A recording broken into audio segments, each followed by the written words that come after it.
નમસ્કાર વિદ્યાર્થી મિત્રો, હું પંકજ રાવત સર સ્વાગત કરું છું આપ સર્વેનું આપણા સૌની ચેનલ પર। દોસ્તો, અહીં આપણે સોલ્વ કરી રહ્યા છીએ વર્ષ 2026 ની દ્વિતીય એટલે કે પ્રિલિમ પરીક્ષા માટે ધોરણ 11 કોમર્સનો વિકાસ અસાઇનમેન્ટ, જ્યાં ઘણા બધા સોલ્યુશન્સના વિડીયોઝ તૈયાર કર્યા બાદ મિત્રો આજે આપણે આવી ગયા છીએ બીએ એટલે કે વાણિજ્ય વ્યવસ્થા અને સંચાલન વિષયના વિભાગ બીના એક ગુણવાળા તમામ પ્રશ્નોના તમામ પ્રકરણના સોલ્યુશનને લઈને। મિત્રો, આની પહેલા બીએ અને અન્ય વિષયના પણ અન્ય ઘણા બધા વિડીયોઝ જે છે તે અહીં આ જ અસાઇનમેન્ટના આપણે સોલ્વ કરેલા છે। તમામ વિડીયોઝ જો આપ સર્વે વિદ્યાર્થી મિત્રોએ હજુ સુધી ના નિહાળ્યા હોય તો ઉપર આઈ બટન દ્વારા, નીચે કમેન્ટ બોક્સની અંદર પિન કરેલી લિંક દ્વારા અથવા તો ડિસ્ક્રિપ્શન બોક્સની અંદર આપેલી લિંક દ્વારા અન્ય તમામ વિષયોના વિડીયોઝને અચૂક નિહાળજો। ચાલો દોસ્તો, આજના આ વિડીયોની આપણે શરૂઆત કરીએ તો ફટાફટથી હર હંમેશની જેમ આપણા આ વિડીયોને લાઈક અને શેર કરીને બને રહેજો વિડીયોમાં અંત સુધી, જેથી કરીને અત્રે સમજાવેલા એક મહત્વપૂર્ણ પ્રશ્નના સોલ્યુશનની અંદર આપ સર્વે વિદ્યાર્થી મિત્રોને ખ્યાલ આવી શકે। અને આ સિવાય જો આપ શ્રી છો આપણી ચેનલ ઉપર નવા અને હજુ સુધી ચેનલ ઉપર નથી જોડાયા તો રહસ્યની જુઓ છો, આજે જ નીચે આવેલા લાલ કલરના સબસ્ક્રાઇબ બટનને દબાવીને ચેનલ ઉપર જોડાઓ, આપણા આ પરિવારના સભ્ય બનો તથા બાજુમાં આવેલા બેલ આઇકનને ઓલ પર સેટ કરી દો, જેથી કરીને ભવિષ્યમાં જ્યારે પણ ભાઈ નવો વિડીયો અપલોડ થાય તો સૌથી પહેલા નોટિફિકેશન આપ સર્વે વીઆઈપી વિદ્યાર્થી મિત્રો સુધી છે તે પહોંચી શકે। ચલો મિત્રો, વધુ વાર ન કરતા શરૂઆત કરીએ છીએ આપણા આ વિભાગ બીની। અહીંયા એક વાક્યમાં ઉત્તર આપવાવાળા પ્રશ્નો આપણને પૂછાય છે। 11 થી 15 નંબરના પ્રશ્ન હશે। 5 પ્રશ્નો 5 ગુણ મળશે, પ્રત્યેક માટેનો 1 ગુણ મળે છે। સૌથી પહેલા પ્રકરણ નંબર 1 હર હંમેશની જેમ 30% અભ્યાસક્રમ આધારિત પ્રથમ પરીક્ષાના અભ્યાસક્રમમાંથી લેવામાં આવેલો છે। સૌથી પહેલો પ્રશ્ન ભાઈ આપણને જોવા મળે છે, આર્થિક પ્રવૃત્તિ એટલે શું? તો કે નાણાકીય વળતર કે આર્થિક લાભ મેળવવાના હેતુથી થતી પ્રવૃત્તિને કેવી પ્રવૃત્તિ કહેવાય? ભાઈ આર્થિક પ્રવૃત્તિ કહેવાય છે। અહીંયા ઘણી વખત વિદ્યાર્થીઓને જ કન્ફ્યુઝન થઈ જાય છે કે સાલું ઇકો ભણીએ છીએ કે બીએ ભણીએ છીએ જ ખબર નહીં પડતી, બંનેમાં જ આર્થિક પ્રવૃત્તિ આપેલું છે પણ કોઈ ફેર નથી પડતો, ભાઈ આપેલું છે તો ભણવું પડશે। બીજું, માલના ઉત્પાદનના સ્થળેથી ઉપભોગતા સુધી લઈ જવામાં આવે એટલે કયા તુષ્ટિ ગુણનું સર્જન થયું ગણાય? તો માલના ઉત્પાદનના સ્થળેથી ઉપભોક્તા સુધી લઈ જવામાં આવે એટલે સ્થળ તુષ્ટિ ગુણનું સર્જન થયેલું મિત્રો અહીંયા ગણાય। ચાલો આગળ ચર્ચા કરીએ આપણે ત્રીજા નંબરના પ્રશ્નની। શું છે ભાઈ ત્રીજા નંબરનો પ્રશ્ન? વ્યવસાયી વ્યક્તિએ શું પ્રાપ્ત કરવું પડે છે? વ્યવસાયી વ્યક્તિએ જે છે તે વ્યવસાય માટેની વિશિષ્ટ આવડત, જ્ઞાન, તાલીમ, વ્યવસાયિક શિક્ષણ અને વ્યવસાયિક સંગઠનનું સભ્યપદ પ્રાપ્ત કરવું પડે છે। ચોથું શું છે મિત્રો? પ્રાથમિક ઉદ્યોગના 2 ઉદાહરણો આપો। બરાબર, તો પ્રાથમિક ઉદ્યોગ એટલે કયો ઉદ્યોગ? તો કે ભાઈ જે ખેતી સાથે સંકળાયેલો ઉદ્યોગ હોય એને આપણે પ્રાથમિક ઉદ્યોગ અથવા કૃષિ ઉદ્યોગ પણ કહીએ છીએ। 2 ને 4 ઉદાહરણ લઈ લો ભાઈ। ખેતી થઈ ગયું, પશુપાલન થઈ ગયું, મત્સ્ય ઉદ્યોગ થઈ ગયું, મરઘા બતકા ઉછેર થઈ ગયું, બરાબર, મધમાખી ઉછેર થઈ ગયું। આ બધા કેવા ઉછેરો કહેવાય છે ભાઈ? આ બધા છે પ્રાથમિક ઉદ્યોગોના ઉદાહરણ। પાંચમું, બિન આર્થિક પ્રવૃત્તિમાં કયો ઉદ્દેશ્ય હોતો નથી? તો કે સૌથી પહેલું આર્થિક લાભ, રૂપિયાનો કોઈ ઉદ્દેશ્ય નથી હોતો। નાણાકીય વળતર મેળવવાનો કે આર્થિક ઉપાર્જનનો કોઈ જ ઉદ્દેશ્ય આની અંદર હોતો નથી। આની સાથે સૌથી પહેલું પ્રકરણનું સોલ્યુશન છે ભાઈ તે આપણું અહીંયા થઈ જાય છે પૂર્ણ। ચાલો બીજું, આ પણ પ્રથમ પરીક્ષાના અભ્યાસક્રમમાંથી જ ભાઈ આપણને જે છે તે આપવામાં આવેલું છે। શું કીધું છે ભાઈ અહીંયા? વાહન વ્યવહારનું સૌથી ઝડપી માધ્યમ જણાવો। તો 3 પ્રકારના માધ્યમો વાહન વ્યવહારમાં અવેલેબલ છે આપણી જોડે હાલ। કયો? સૌથી પહેલો સડક માર્ગ આપણો, બીજો કયો? રેલ માર્ગ, ત્રીજો કયો ભાઈ અહીંયા? તો કે હવાઈ માર્ગ, એક ચોથો પણ આવે કયો ભાઈ? જળ માર્ગ, બરોબર, જેને આપણે દરિયાઈ માર્ગ કહીએ। હવાઈ માર્ગ સૌથી ઝડપી કહેવાય છે, બરાબર છે। બીજું, દરિયાઈ વીમાની શરૂઆત કઈ સંસ્થાએ કરી હતી? ખૂબ ખાસ છે ભાઈ, લોઇડ્સ ઓફ લંડન નામની સંસ્થાએ જે છે તે દરિયાઈ વીમાની શરૂઆત કરી હતી। ત્રીજું, જીવન વીમાના ધંધાનું રાષ્ટ્રીયકરણ ક્યારે કરવામાં? જીવન વીમો એટલે કયો ભાઈ? LI, લાઈફ ઇન્સ્યોરન્સ, બરાબર। તો એનું રાષ્ટ્રીયકરણ ક્યારે કરવામાં આવેલું હતું? તો કે 19મી જાન્યુઆરી 1956 ના રોજ જીવન વીમાના ધંધાનું વટહુકમ દ્વારા રાષ્ટ્રીયકરણ જે છે તે કરવામાં આવેલું હતું। ચોથું શું છે ભાઈ? ભારતમાં હાલમાં કયા પ્રકારના રેલવે એન્જિનનો વપરાશ શરૂ થયો છે? તો કે ભારતમાં હાલમાં કમ્પ્રેસ્ડ નેચરલ ગેસનો ચાલક બળ તરીકે ઉપયોગ કરતા રેલવે એન્જિનનો વપરાશ જે છે તે અહીંયા શરૂ થયો છે। કમ્પ્રેસ્ડ નેચરલ ગેસ કઈ ભાઈ? CNG। ચલો પાંચમું, ઘણા શહેરોમાં BRTS નો ઉપયોગ શા માટે શરૂ થયો છે? BRTS નું પૂરું નામ આવડવું જોઈએ. શું? Bus rapid transit system. શેના માટે BRTS નો ઉપયોગ શરૂ થયો છે ભાઈ? વાહનોના સતત વધતા વપરાશને કારણે વાયુ પ્રદૂષણ, અવાજ પ્રદૂષણ, ટ્રાફિક જામ અને પાર્કિંગ જેવા પ્રશ્નોના કારણે શહેરોમાં BRTS નો ઉપયોગ શરૂ થયો છે. ચાલો ત્યારબાદ IRDA એટલે કે એનું વિસ્તૃત નામ આપણને આપવાનું કીધું છે. શું થાય છે વિસ્તૃત નામ ભાઈ? IRDA એટલે insurance regulatory and development authority, બરાબર. એ શું થઈ ગયું એનું વિસ્તૃત અથવા તો આખું નામ. ચાલો ત્રીજા પ્રકરણની આપણે ચર્ચા કરીએ. આ પણ પ્રથમ પરીક્ષાના અભ્યાસક્રમમાંથી આપણને આપેલો છે. વિશ્વની સૌપ્રથમ બેંક ક્યાં અને ક્યારે શરૂ થઈ? જવા દો ભાઈ, બહુ વિવાદિત વિડીયો જે છે રીલ સ્વરૂપે મેં મૂકેલો છે. ઇન્સ્ટાગ્રામ ઉપર જાઓ ભાઈ, પંકજ રાવત સર વાળા પેજ ઉપર જઈને ચેક કરો શું વિવાદવાળો વિડીયો મૂકેલો છે, બરાબર. ફોટો પણ સાઈડમાં તમે દર્શાવી દીધો છે. શું કીધું છે ભાઈ? વિશ્વની સૌપ્રથમ બેંક જીનીવા ખાતે ઈસવીસન 1407માં જે છે તે શરૂ કરવામાં આવેલી હતી.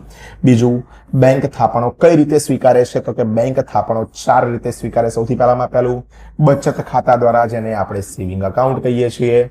પછી ચાલુ ખાતા દ્વારા, જેને આપણે કરંટ અકાઉન્ટ કહીએ છીએ. ત્રીજું શું ભાઈ? રિકરિંગ ખાતા દ્વારા. અને ચોથું, બાંધી મુદ્દતના ખાતા દ્વારા. બાંધી મુદ્દત એટલે શું ભાઈ? ફિક્સ ડિપોઝિટ FD દ્વારા. ત્રીજું, પ્રવર્તમાન સમયમાં કયા પ્રકારની લોન મળી શકે છે? તો કે હાલના સમયમાં તમને હોમ લોન મળી શકે, ઘર લેવા માટે, ગાડી લેવા માટે કાર લોન, ભણવા માટે એજ્યુકેશન લોન, આ સિવાય કેશ ક્રેડિટ, મશીનો લેવા માટે મશીનરી લોન, સોનું લેવા માટે ગોલ્ડ લોન, અને કંઈ ના લેવું હોય ભાઈ, પર્સનલ ખર્ચ આવે તો એના માટે તમે પર્સનલ લોન પણ લઈ શકો. પણ પર્સનલ લોનનું ભાઈ વ્યાજ, ઇન્ટરેસ્ટ દર સૌથી વધારે હોય છે. એ વાતનું ભાઈ ખાસ ધ્યાન રાખવાનું, સાવચેતી રાખવી ભાઈ લોન લેવામાં, જો વાસ્તવિક જીવનમાં લેતા હોઈએ તો. ચાલો ત્યારબાદ શું છે ભાઈ? કેશ ક્રેડિટ કોને કહે છે? બરાબર, ખૂબ મહત્વપૂર્ણ પ્રશ્ન છે ભાઈ.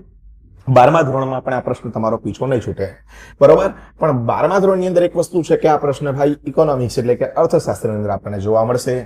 વેપારીને ધંધાના હેતુ માટે કે ધંધાના વિકાસ માટે ધંધાના માલ, સ્ટોક અને ઉઘરાણીને ધ્યાનમાં રાખીને મોટી રકમનું નિશ્ચિત મુદ્દત માટે ધિરાણ કરવામાં આવે એને શું કહેવામાં આવે છે ભાઈ? કેશ ક્રેડિટ કહેવામાં આવે છે.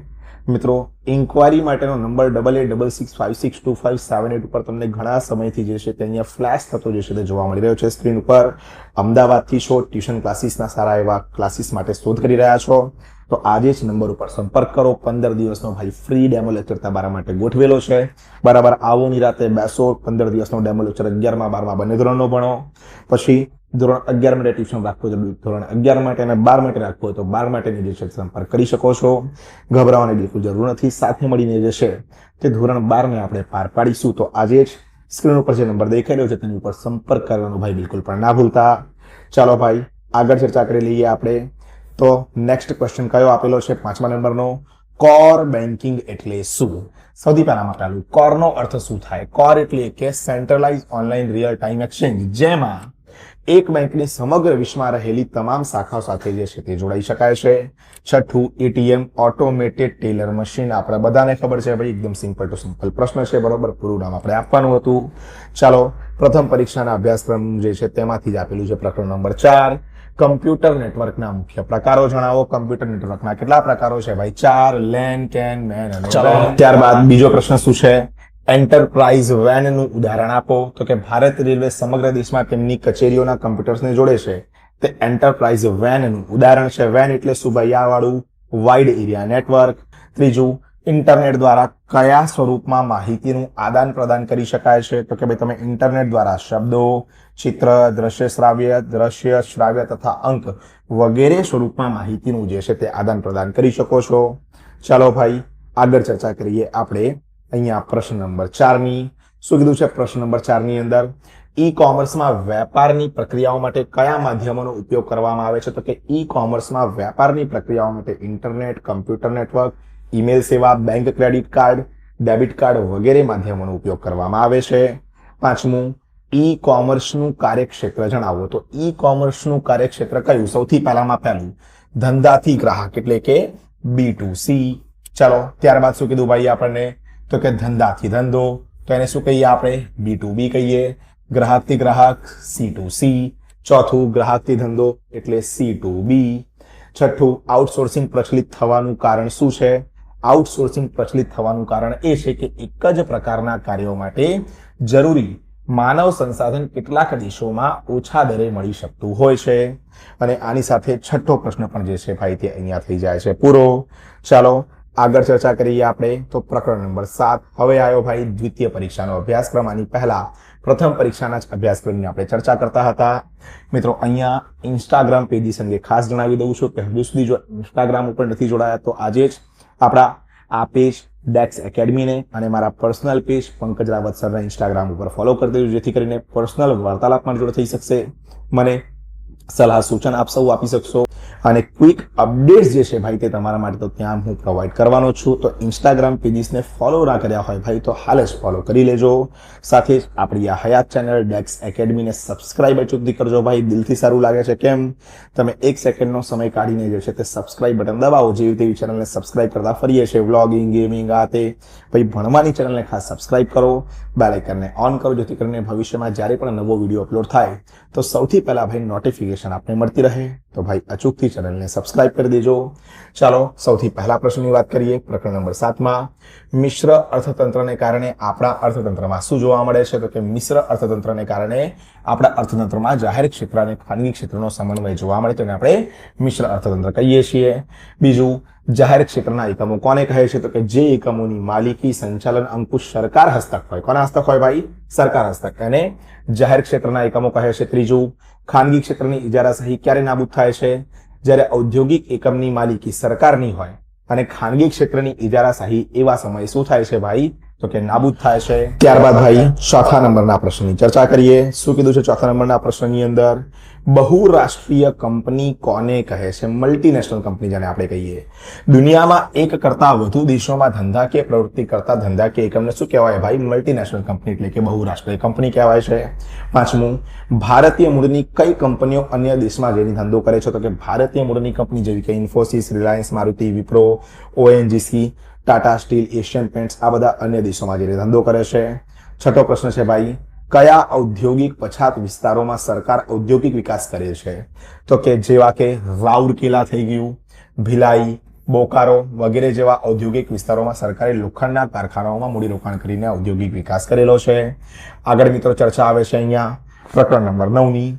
પ્રકરણ નંબર 9 માટે સૌથી પહેલો પ્રશ્ન, ટેલી માર્કેટિંગમાં કેવી વસ્તુ કે સેવાના વેચાણ માટે ઉપયોગી છે આ માર્કેટિંગ? તો ટેલી માર્કેટિંગ ઘર વપરાશની વસ્તુઓ, મોજ શોખની વસ્તુઓ, સુખ સગવડવાળી વસ્તુઓના વેચાણ માટે ઉપયોગી છે. બીજું, સ્વયં સંચાલિત વેચાણ યંત્રની શોધ કોણે કરી હતી? સ્વયં સંચાલિત વેચાણ યંત્ર એટલે કે ભાઈ ઓટોમેટિક સેલ કરતું મશીન ભાઈ, બરાબર.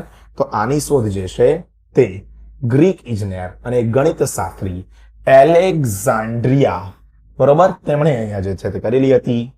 વીપીપી એટલે શું? તો વીપીપી એટલે કે વેલ્યુ પેએબલ પોસ્ટ, જેમાં ટપાલ દ્વારા ગ્રાહકને વસ્તુ મોકલવામાં આવે છે અને નાણાંની વસૂલાત પણ ટપાલ દ્વારા જે છે તે કરાય છે.